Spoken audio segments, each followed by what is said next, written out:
سلام كبرت عزبتي اربيل تي في انترتينمنت كما لكم نلوم بار وانا وزبلكو ارستي ناجر من حيزلكم مسيلخو ابز حج وان كبرت عزبتي كمسي وزلخم بفلاي قلولاو قطبا ناي عالم طراي زيكونه اب استفراليو بفلاي بعلا بجرمن مالتيو كابتن قدام وتا بيرب از نبرت ابز حج وان قلولاو يغاطمالو بفلاي ناي سراح مالتيو ابز حج وان كمستفوت ويخم قطبا بالطعمي اب حما زلولو وان እቶም ትካላት ይወድቁለው እዚ ክበሃል ከሎ ስራሕተኛታት ይስኮጉለው ስለዚ ካብ ጥሪ ክሳብ ሜርስ ማለት እዩ ከባቢ 486 ሽሕ ስራሓት ጠጠው ኢሎ ትሪእዎ ኣለኹም ብጣዕሚ ዘገርም እዩ እዚ ክበሃል ከሎ ንዓይ ዝገረመኒ ማለት እዩ ትሪእዎ ኣለኹም ኣብ ታሕቲ ቬረን ኤሮፓ ቬክስት ሹምፍት ዶችላንድ ንብላሎ እዚ ክበሃል ከሎ ኤሮፓ ከም ቀደማ زي تمبلالو زلو بزي حج وان زلا مالتيو جرمن كن صبو يلا مالت اب صبو درجه 5 لا يمزرب زلو سلمنتاي نحلنا دما اتي زلو حج منغستي نفع يكون بقطبا يكون بستفرالي نغرات كنرو خلنا ابزي حج وان مراحي صبو اي رخبتن زلا جرمن ملكع النسو دما اتا هاجر ريحي تملسلا بعل بولن ابز حج وان معباله مصينو زلوا بتعم زغرم يو جرمن حنتي حنبرتنا يوروبا زنبرت ابز حج وان ريحت منسلا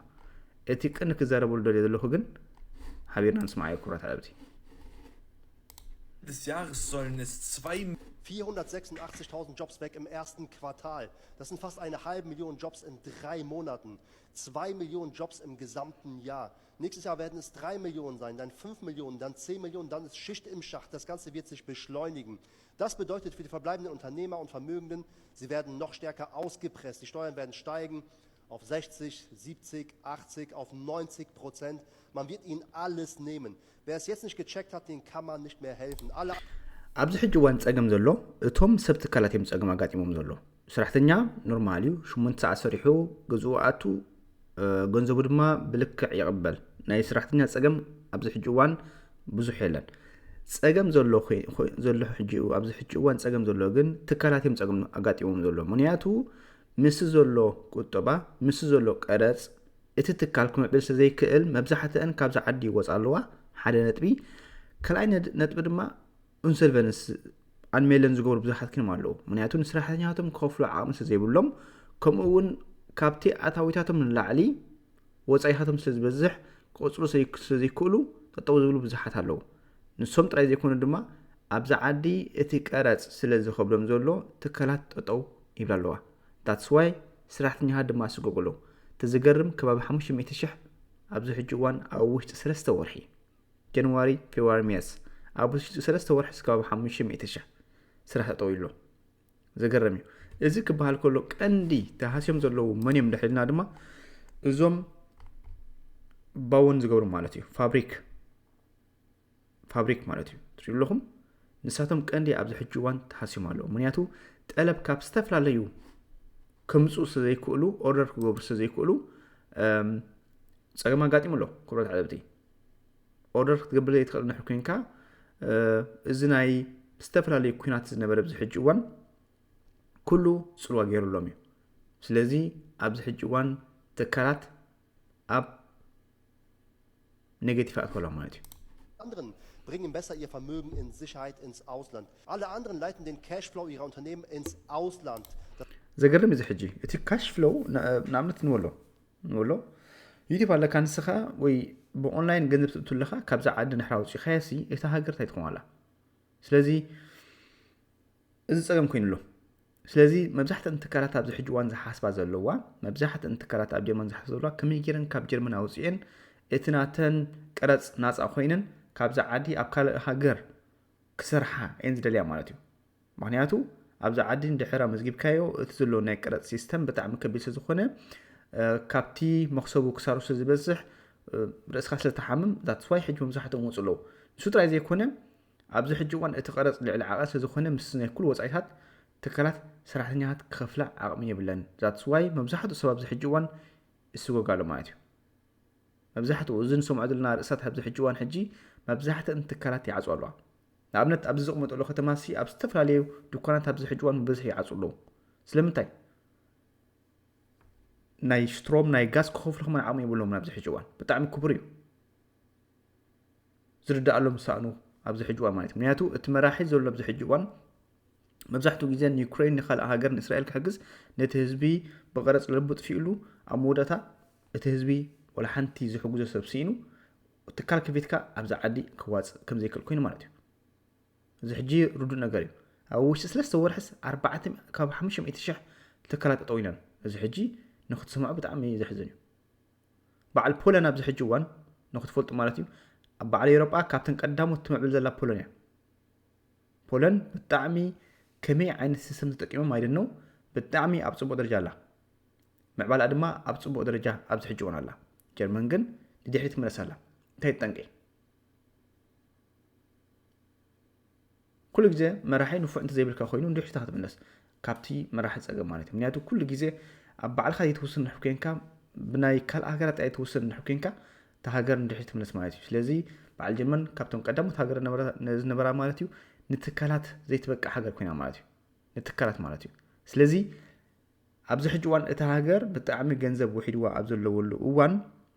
ከመይ ጌራ ካብ ነፍሲ ወከፍ ትወስድ ተሓስብ ማለት እዩ ክባል ኩሉ ካብ ትካላት ድዩ ወላ ካብ ህዝቢ ካብ ዝተፈላለየ ማለት እዩ ክትምንዝዕ ጥራይ ትደሊ ኣብ መወዳእታ እቲ ህዝቢ እውን ንባዕሉ ዓቕሊ የብሉን ካብዚ ዓዲ ይወፅእ ኣሎ ማለት እዩ ስለዚ ብጣዕሚ ከቢድ እዩ ኣብዚ ሕጂ ዘሎ እዋን ማለት እዩ Das müsst ihr jetzt tun, sonst ist es zu spät. In spätestens 2 Jahren werden sie euch verbieten, euer Geld ins Ausland zu verlagern, euer Vermögen zu schützen. Mein Tipp, Nordzypern, hier gibt es anonyme Bankkonten, hier gibt es Investmentmöglichkeiten, Projektimmobilien für 200.000, 300.000 Euro. Nach Fertigstellung haben sie ihren Wert verdoppelt auf 400.000, auf 600.000 Euro. Das ist Vermögensschutz, das ist Vermögensaufbau. Hier gibt es keine Steuern wie in Deutschland, meine Güte. Ja? Glaubt ihr etwa, ich übertreibe oder was ist eure Meinung? Schreibt es mal in die Kommentare. Bis Ende des Jahres sollen es 2 Millionen Kündigungen geben in Deutschland. Bis März waren es schon knapp 500.000 laut anderen Rechnungen, wenn man die öffentlichen Stellen... Ende des Jahres sollen es 2 Millionen Kündigungen geben. Ja, كسب زي مودة عامت مالتي كاب 2 مليون سرعتني هتكسجوجو تثبيت جبر له من يعزو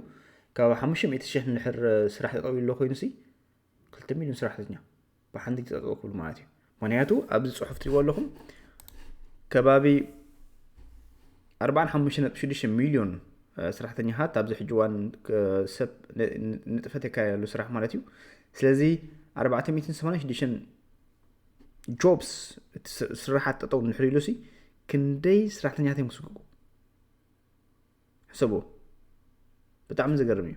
أبزنا يبقى البوش شاقاتي مزنا برحجي تساقم دولو استذكارك سرح دليو قن طلب ولا تا قدم حجي ابني حدا ويب سايت ابني فوكس ويب سايت زبهال زرقي حمو بزنبرو انتهي تبل نيرا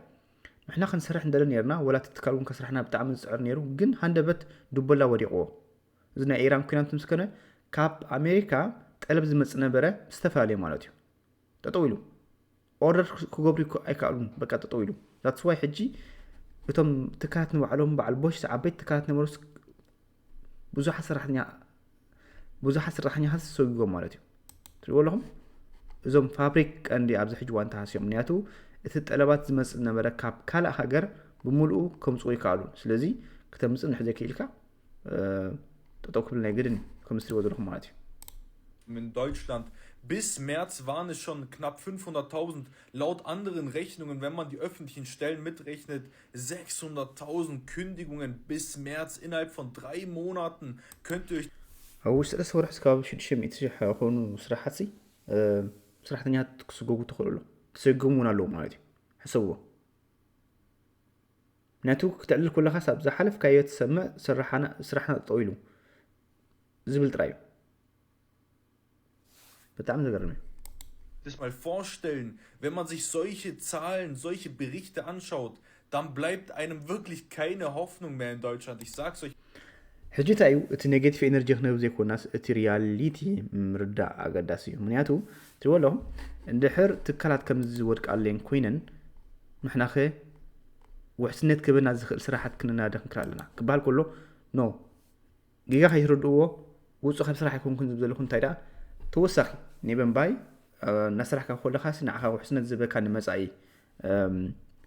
ተወሳኺ ትገብር ማለት እዩ ንኣብነት ኣብ ገዛኻ ኮንካ ኮፍ ኢልካ ትሰርሓሉ ከምኡ ድማ ዝተፈላለየ ናትካ ትካል ጌርካ ድኻ ናትካ ትካል ጌርካ እኳ ብዚ ሕጂ እዋን ዝዋፅእ ኣይኮነን ምክንያቱ ትሪእዎ ኣለኹም ሂወት ብጣዕሚ እዩ ከቢዱ ዘሎ ግን ኣብ ኦንላይን ዲ ወላ ዝተፈላለየ ኢንቨስትኻ ትገብር ብከምኡ ዓይነት ሜላ ተጠቂምካ ንፅባሕ ንግቦ ከምብረካ ዝኽእል ማለት እዩ ተሓስብ ኣለካ ተዘይ ኮይኑ ኣብቲ ሓደ 2 ዓመት ትሰርሕ ድሓር ሓደ ትካል ይወድቕ ሽዑ ሰጎካ ሓደ ትካል ናብ ዝተኸይድ ከምኡ ናበልካ ምንባር ትርጉም የብሉን ግን ውሕስነት ዝበካ ንዓኻ ተወሳኺ ውሕስነት ክበካ ዝኽእል ስራሕ ናትካ ክህልወካ ኣሎ ንሱ ድማ ኣብዚ ሕጂ እዋን ኦንላይን ጥራይ ክኸውን ዝኽእል ዝተፈላለየ ዩቲዩብ ጥራይ ኣይኮነን ዘሎ ስራሕ ወይ ቲክቶክ ጥራይ ኣይኮነን ብዙሕ ነገር ኢንቨስት እናገበሩ ክምዕብሉ ዝኽእሉ ሰባት ኣለዉ ስለዚ ንዖም ፈለው ጌርኩም ንስኹም እውን ክትምዕብሉ ትኽእሉ ኣለኩም ተዘይ ኮይኑ እዚ ነገር ትሪእዎ ዘለኹም ተስፋ ዘለዎ ኣይኮነን ምክንያቱ ቁጠባ ዓለም ከምዚ ኢልካ ክቅፅል ተኽእሎ የለን ምክንያቱ ኣብዚ ቁርባ ዓመታት ሲ ሓደ ዓብዪ መቐይሮ ክንረኢና ማለት እቲ ሰብ ማለት ይዝውርዎ ኣለዉ ናበኦም ክኸደልዮም ክርዳና ኣይከኣለን ግን ሓደ ናይ ዓለም መቐይሮ ክረአ እዩ እቶም ዓበይቲ ትካላት ዝወድቁሉ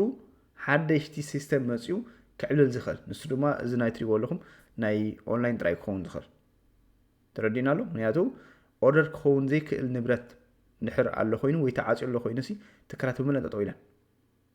ብፍላይ ትሪእዎን ኣለኹም በዓል ቦሽ ወላ ዝተፈላለዩ ትካላት ማለት እዩ ኦርደር ክገብራ ዘይክእላ ፀገም ኮይኑ ኣሎ ስለዚ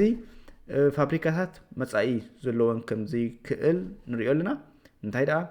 እቲ ንዓኹም ክዋፀኩም ዝኽእል ንዑ ናስራሕኩም ከለኹም ብኦንላይን እናነጠፍኩም ክትዓብዩ ትኽእሉ ፅባሕ ነገር ድማ ንሱ ንድሕር ጠፊኡ በዓል ፍለጥ ሓደሽ ናትኩም ስራሕ ትማዕብሉ ማለት እዩ ክሳብ ካልእ ስራሕ ትረኽቡ ማለት እዩ ተዘይ ኮይኑ ግን ከምዚ ንሪኦ ዘለና ከቢድ ዝኾነ እዋን በፂሕና ኣለና ምክንያቱ እዚ እዋን እዚ ብናይ ኩናት ናይ ዩክሬን ጀሚሩ ናይ በዓል ናይ ዝተፈላለዩ ኣሜሪካ ኢራን ምስ ተሓወሰቱ ብምሉ ናይ እስራኤል እዚ ኩሉ ተሓዊሱ ንዓለምና ብጣዕሚ እዩ መሬት ዘቢጥዋ ማለት እዩ ስለዚ ንሕና ከም ሰብ እንታይ መፃኢና እንተኢልና ንሳቶም ኦልሬዲ ሃብቲሞም እዮም ምክንያቱ በቲ ናይ ኩናት መሳርሒ እናሸጡ ዝተፈላለዩ ዕላማኦም ሃሪሞም እዮም በዓል ኣሜሪካ ኩን ወላ ዝተፈላለዩ ካልኦት ሃገራት ማለት እዩ እቲ ህዝቢ ግን ናበይ ይኸይድ እንታይ ይግበር ብኸመይ ክነብር ይኽእል ንሱ ፀገም ኮይኑ ዘሎ ልክዕ ኣብ ናይ ኮሮና እዋን ምክንያቱ እቲ ኮሮና ምስ መፀ እቶም ክዋፆም ዝኽእል ናይ ማስክ ድዩ ናይ ዝተፈላለየ ናይ መድሃኒት ድዩ ሸይጦም ቀልጢፎም ሃብቲሞም ሂወቶም ዝቐየሩ ኣብ መወዳእታ ከም ነበረ ኮይኑ ማለት እዩ ልክዕ ድማ ናይ ኩናት ከም እዩ ኣብ መወዳእታ ነቲ ሰብ መሬት ኣዝቢጦም ንሳቶም ንብረቶም ሸይጦም ንሶም ሃብቲሞም እቲ ሰብ ድማ መወዳእታ ዜሮ ተርፍ እዚ ፀገም ስለዚ ቁሩብ ብልሒ ከድልየና ማለት እዩ ዓለም ብጣዕሚ ክትጥቀመልና ከም ዝሪኦ ዘለኹ ስለዚ ናይ ሎም መደብ ነዚ ይመስል ክሳብ በኸል መደብ ንረኽብ ሰላም ወሰናይ ቻው